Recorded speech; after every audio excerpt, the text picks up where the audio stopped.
नमस्कार दोस्तों, मैं हूं आपका आध्यात्मिक दोस्त आचार्य मोहित और वेदसार संसार में आपका स्वागत करता हूं। आज हम कुछ ऐसे वीडियो सीरीज प्रारंभ करने जा रहे हैं जिसमें ग्रह पीड़ा से मुक्ति के लिए बहुत ही सरल, प्रभावशाली, कम खर्चीला और प्रामाणिक अर्थात कि ऑथेंटिक उपाय को बतलाएंगे। जैसा कि आप सभी जानते हैं, ज्योतिष शास्त्र में कई प्रकार के उपाय बतलाए गए हैं किसी भी ग्रह से पीड़ा मुक्ति के लिए। उसी प्रकार किसी ग्रह को बल देने के लिए कुछ उपाय बतलाए गए हैं और कुछ ग्रहों के शांति के लिए विशेष उपाय बतलाए गए हैं। और जब हम ग्रह पीड़ा की बात करें, अर्थात कोई विशेष ग्रह आपको पीड़ित कर रहा है, आपकी कुंडली में कोई भी ग्रह हो, या तो वो अपने अशुभ राशि में या फिर नीच राशि में बैठकर पीड़ित कर रहा हो, या फिर अपने वृद्धा या मृत अवस्था में हो और उससे आपको पीड़ाएं पहुंच रही हो, या फिर कोई ग्रह अशुभ तारा में हो और उसके दशाओं से आपको पीड़ा पहुंच रही हो, तो इन सभी कंडीशन में ज्योतिष शास्त्र में पूजन, मंत्र जप, दान, ग्रह जनित शांति तथा अनेक प्रकार के प्रयोग बतलाए गए हैं। इसके साथ साथ रत्न, रुद्राक्ष, यंत्र, कवच आदि का धारण करना, इन सभी चीजों से ग्रहों की पीड़ा से मुक्ति होती है। पर क्या आप जानते हैं कि ज्योतिष के प्रवर्तकों ने, ज्योतिष शास्त्र के जो आदि अनादि काल के प्रवर्तक हैं, जो इसके परम आचार्य हैं, उन्होंने अपने दिव्य ग्रंथों में औषधीय स्नान की महत्ता बतलाई है। ज्योतिष शास्त्र में ग्रह जनित पीड़ा से सर्वश्रेष्ठ मुक्ति देने वाला आपको यह औषधीय स्नान होता है। अनेक प्रकार के औषधियों का उल्लेख हमें वेद में मिलता है और वेद से उसका निचोड़ निकालकर अनेक ग्रंथों की रचना की गई, जो कि हम आयुर्वेद के नाम से जानते हैं। आयुर्वेद को पांचवा वेद कहा गया है। उसी प्रकार यह ज्योतिष शास्त्र भी वेद से ही निकला हुआ है, वेदांग ही है, इसे भी छठा वेद कहा जाता है। तो यह सभी चीजें आपस में इंटरलिंक्ड होती है और एक देवज्ञ जो होता है, एक जो ज्ञानी व्यक्ति होता है, वह किसी एक चीज के आश्रय में होकर या फिर किसी एक संकीर्ण सेक्टर को लेकर नहीं चलता, वो वाइडन एस्पेक्ट को लेकर चलता है, क्योंकि हर एक चीजें आपस में इंटरलिंक्ड हैं। उसी प्रकार प्रत्येक औषधि और ग्रहों का बहुत ही प्रगाढ़ संबंध है और ज्योतिष शास्त्र के प्रवर्तकों ने इस औषधि के ज्ञान को प्रयोग करते हुए ग्रह जनित पीड़ा से मुक्ति का उपाय बतलाया गया है। और चूंकि यह ग्रंथ में वर्णित है, इसीलिए यह एक प्रामाणिक उपाय है। लेकिन आज के समय में औषधीय स्नान जैसे ऑथेंटिक उपाय एक प्रकार से लोप से हो गए हैं, अर्थात विलुप्त हो गए हैं। और उसका बहुत सारा कारण रहा है और उसका बहुत बड़ा कारण कैपिटलिस्ट सोच वाले व्यक्ति, अर्थात कि जो बड़े बड़े बिजनेसमैन हैं, जो पूरे विश्व के इकोनॉमी को चलाते हैं, उनके कारण कहीं ना कहीं है। और कुछ कारण आयुर्वेद के लोप हो जाने के कारण भी है। लेकिन जो भी कारण है, उस अपूर्ण चीज को पूर्ण करते हुए तथा उस लिंक को पुनः जोड़ते हुए मैं उस परम सिद्ध उपाय को लेकर, जो कि औषधीय स्नान है, आपके समक्ष प्रस्तुत हुआ हूं। आज के इस वीडियो में हम सर्वग्रह पीड़ा से निवारण का स्नान बतलाएंगे, जिसके स्नान करने से सभी ग्रहों की शांति होती है। शांति हम इसे नहीं कहेंगे, जिसके स्नान करने से सभी ग्रहों की पीड़ा से मुक्ति मिलती है। और यह एक ऑथेंटिक उपाय है, इसीलिए आपको इसे अवश्य करना चाहिए।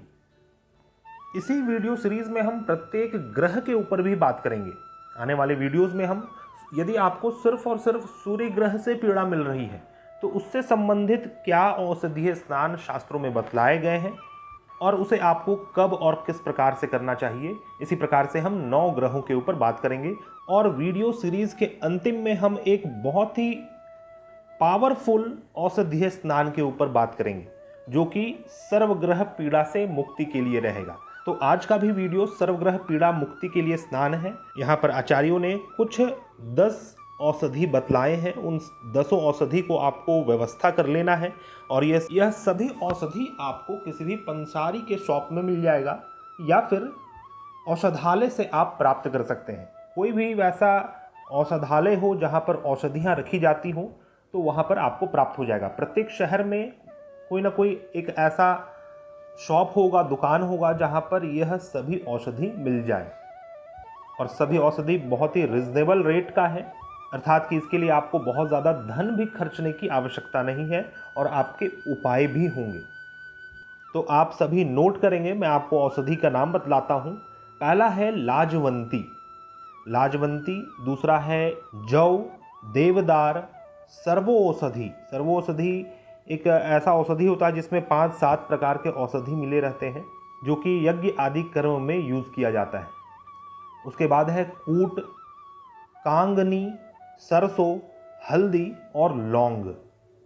यह 9 औषधि है।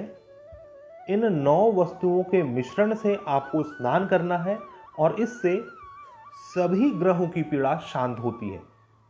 यह स्नान को आपको प्रत्येक मंगलवार करना है। लगातार 9 मंगलवार करने का विधान है। तो अब मैं आपको यह बतलाता हूं कि इन औषधियों का प्रयोग आपको किस प्रकार से करना है, किस प्रकार से इससे स्नान लेना है।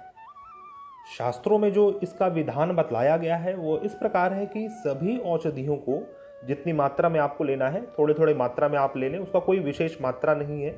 उन सभी औषधियों को एक रात पूर्व में ही आपको भिगो कर रख देना है और दूसरे दिन उसे कूट पीस कर कपड़े से छान कर शुद्धता पूर्वक रख लें और छने हुए पदार्थ के साथ पानी मिलाकर आपको स्नान किया जाता है, अर्थात कि उस औषधि के अर्क को निकालकर उससे स्नान करना है। तो बहुत ही सिंपल विधि है। और दूसरा उपाय आप यह कर सकते हैं कि आप सभी औषधि को एक साथ कूट पीस कर अच्छे से उसे ग्राइंड करके रख लें, मिक्सी में चलाकर रख लें किसी एयर टाइट डब्बे में। और जब भी आपको यूज़ करना हो, अर्थात कि मंगलवार को इसका स्नान करना है, तो सोमवार की रात्रि को आपको 2-3 चम्मच लेकर उसे पानी में भिगो देना है और सुबह उसे आपको जल में मिलाकर और उससे स्नान करना है। तो इस प्रकार से भी आप इस उपाय को कर सकते हैं। तो दोस्तों, इस उपाय को करने से, इस औषधि के स्नान करने से सभी ग्रहों के पीड़ा की शांति होती है। तो आने वाले वीडियो में हम प्रत्येक ग्रहों के ऊपर बात करेंगे, सूर्य, चंद्रमा, मंगल, बुध, बृहस्पति। तो इनके पीड़ा से मुक्ति के लिए क्या औषधि स्नान होना चाहिए। तो आप किसी एक ग्रह के ऊपर फोकस कर सकते हैं या फिर आप सभी ग्रहों की पीड़ा के मुक्ति के लिए यह स्नान कर सकते हैं। आशा करता हूँ आपको मेरा यह वीडियो पसंद आया होगा। यदि आप हमारे चैनल में न्यू हैं तो कृपया हमारे चैनल को सब्सक्राइब करें, हमारे इस वीडियो को ज़्यादा से ज़्यादा लाइक करें, शेयर करें और आप अपने सुझाव हमें कमेंट में दे सकते हैं। किस प्रकार के वीडियोज़ आप चाहते हैं, वीडियोज़ में क्या आपको अच्छा लगा, क्या बुरा लगा, इन सभी विषयों को आप मेरे कमेंट बॉक्स में लिखें। आपका स्वागत है। और यदि आप वैदिक ज्योतिष शास्त्र के कुछ दुर्लभ वीडियोस को देखना चाहते हैं तो हमारे प्लेलिस्ट को अवश्य विजिट करें। हम मिलते हैं नए वीडियो में, तब तक के लिए धन्यवाद। जय